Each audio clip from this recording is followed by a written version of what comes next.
Children, today I am going to say a story on the greedy fisherman. Did you know what is meant by greedy?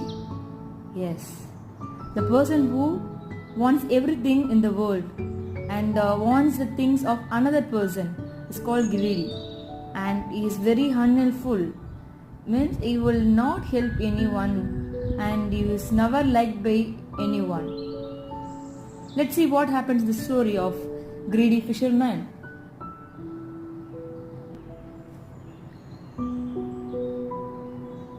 பேராசையான மீன்காரன். இந்த கதையை பார்ப்போமா என்னன்னு? Here is a story about a greedy fisherman. இந்த கதை எதை பத்தினா ஒரு பேராசைக்கார ஒரு மீன்காரனை பத்தி. Who never helped anyone. யாருக்குமே ஹெல்ப் பண்ண மாட்டாங்க.